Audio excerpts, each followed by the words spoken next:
So, Mr. Tony Yang, you confirm that you are a Chinese national? Kinukumpirma nyo na Chino ang nationality nyo? Your mic, please, Miss Caroline. 您确认你是中国籍吗？我确认。Yes, I confirm. You confirm. So, do you also have a Philippine passport? 那请问你也有菲律宾的护照吗？我没有菲律宾护照，没有。I don't have a Philippine passport. None. You don't? I heard differently. Do you have a Chinese passport? 那你有中国的护照吗有中国护照。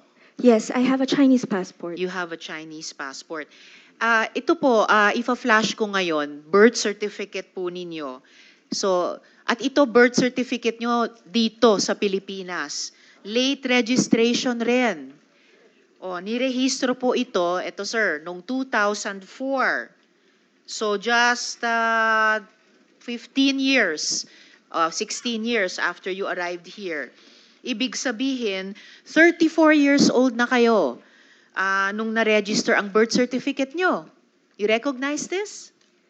请问你能认出这个出生证吗？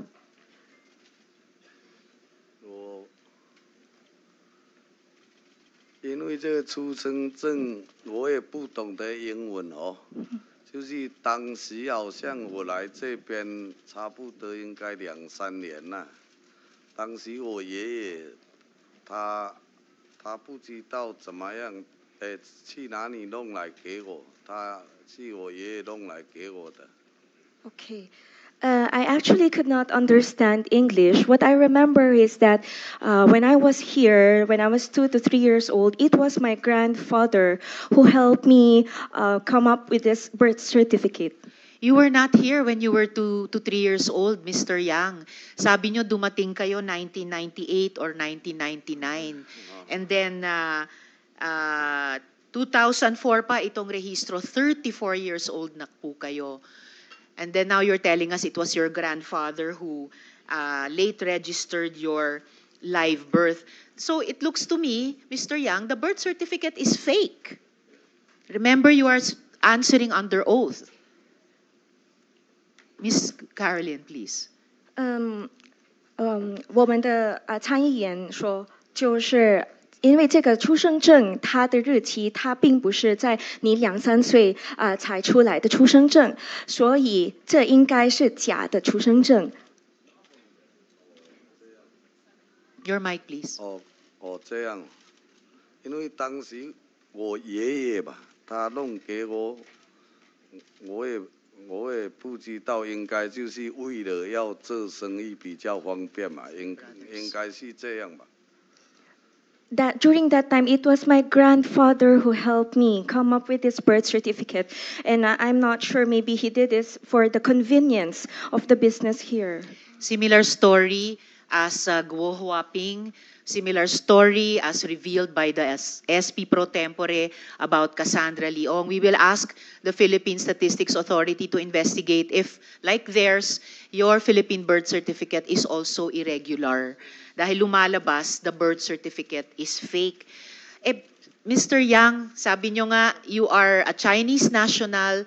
Sabi nyo, wala kayong Philippine passport.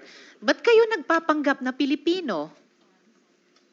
Miss Caroline. 你刚才说你是中国籍，然后你也说你们有菲律宾的护照，那你为什么要说你要说自己是菲律宾人？你为什么要说自己是菲律宾人？因为我当时我外公嘛，他弄给我我刚来也不大懂得。他弄这个给我是为了什么？我自己在想，应该是为了我留在菲律宾这边发展做生意吧，比较方便嘛，应该是这样我自己想的吧。因为当时他弄给我，到现在也好像有20年左右了，我也反正就一直就是这样的。这样用着。Okay. During that time, it was my grandfather who helped me process this birth certificate. I am not aware of this. Maybe he was thinking that it was for my convenience so that I can build a business here. Ano ba talaga ang totoong pangalan nyo, Mr. Yang? Let me show you yung ACR application form nyo. O, pinafa-follow up ni SP President Pro Tempore. Ano bang totoong pangalan nyo, Mr. Yang? 请问你真正的名字全名是什么？我是杨建新， I am Yang Jianxin. Yang Tianxin, as I read from your nameplate. But look at this. Tingnan nyo Ito yung ACR application nyo. Diyan, Yang Tianxin nga kayo. Pero merong ding LTO, Driver's License Application. Papakita din po namin. Dito naman, pangalan nyo, Antonio Maestrado Lim. Ito pa, Taxpayer's Identification Number application. May TIN pa. So ito, sa mga Pilipino, dito naman, iba na naman ang pangalan nyo. Antonio Lim. So alin sa mga ito ang totoong pangalan nyo? 请看我们刚才给你出示的这些驾驶照，还有这个交税的号码。那这里有说您的名字就是 Antonio Maestrado Lim， 还有一个就是 Antonio Lim。那请问您真正的名字是什么？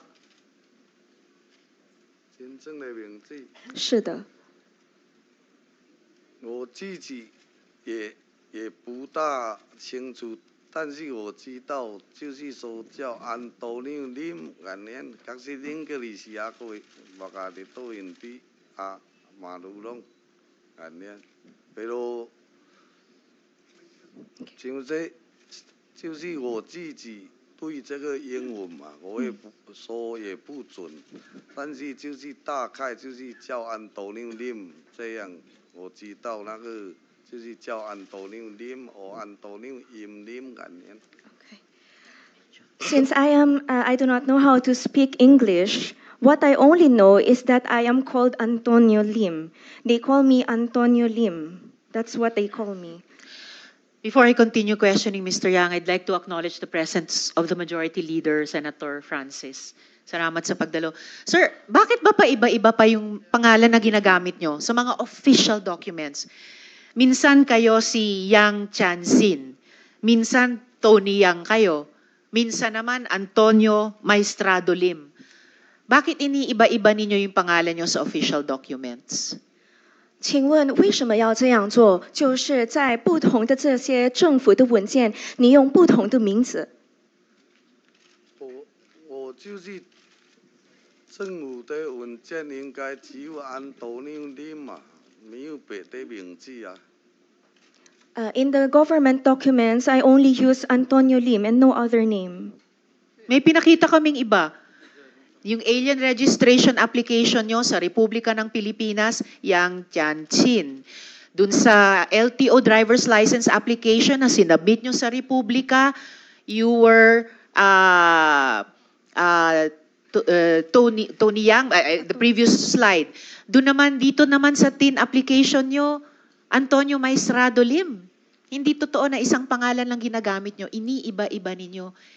And you have profited from changing your name and your nationality dito sa iba't ibang submissions nyo. At your convenience. Talagang for convenience. Gaya ng sinabi nyo tungkol sa lolo nyo.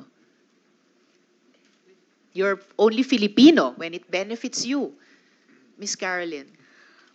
OK， 参议员认为，就是你在这些政府的文件就使用了不同的名字。刚才那个外国人注册，你用了那个杨建新的名字，但是在驾驶照还有这个交税的文件，你用了你的英文名字，就是 Antonio Lim。那我们认为呢，你这样用就是为了在菲律宾能够赚钱，能够使用你这个菲律宾的这个身份来在这里开业做企业。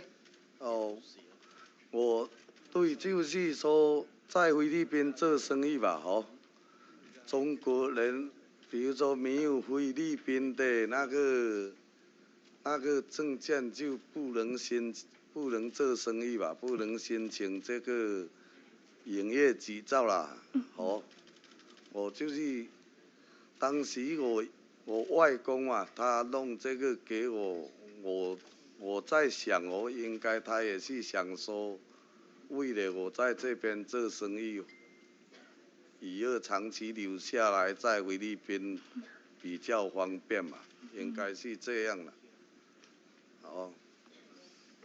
Yes, because the initial intention of my grandfather is for me to start a business here.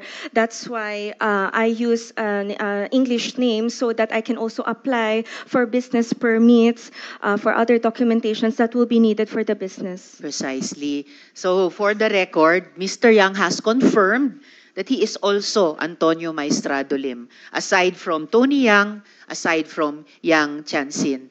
At di ako makapaniwala, quarter of a century na kayo dito sa Pilipinas, sa Cagayan de Oro included, at di pa kayo marunong mag-Bisaya fluently o Filipino fluently. Dili ako buang para maniwala dyan, Madam Mr. Chair, Yang. can I just clarify Senator one thing? Joel, one Can thing. I just clarify, Caroline, if you can relay this message?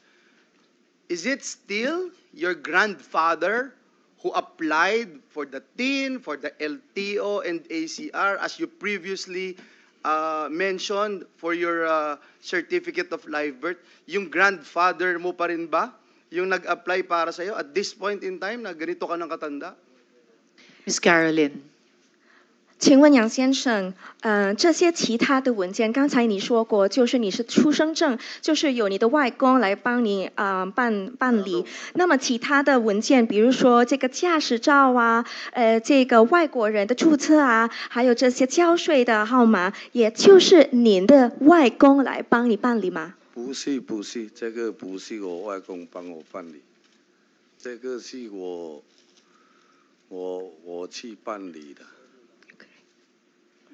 No, it was not. It was not processed by my grandfather. It was me who processed these other documents. So obviously, Precisely, Madam Chair, yes. exactly. Obviously, ginagamit mo yung iba-ibang pangalan gaya ng minana mo sa kiniklaim mo na grandfather mo para sa convenience mo at ikaw na nagsabi nun, para sa negosyo mo at paiba-iba ka ng pangalan dahil illegal yung mga negosyo mo. Yung mga negosyo mo gumagawa ng criminal activities. Isang tanong na lang. Can I just one, Madam Chair? One more and Yes, then the chair will yes. continue her question. Yes. What about yung mga gun permits mo? Permit to carry mo? Pare-pareho din ba yung pangalan mo? Meron ka bang mga gun permits? Kasi nung nahuli ka sa Cagayan de Oro, may 6 na baril na possession mo. Ms. Caroline. OK，所以一个问题就是，请问你那个持枪的那个证书就是用什么名字？那个是安多纽林的哦。持枪的。是安多纽林。I use Antonio Lim for that permit. For Madam all Chair, 6. I just wanted to put on record, last na po ito, hindi Pilipino. Tapos, may TIN, may LTO, may ACR na iba-iba yung pangalan. May 6 na baril na nakuha. Hindi natin alam kung ilan ang baril nito, Madam Chair. Pero hindi Pilipino. Hindi makapagsalita ng Tagalog ng Pilipino, hindi makasalita ng Bisaya. Tapos dito naghahasik ng lagim sa bansa natin. Dito lang sa Senado, napaka-weird na ganito yung sitwasyon na may interpreter tayo. Nakakalungkot para tayong binabalasubas dito, Madam Chair.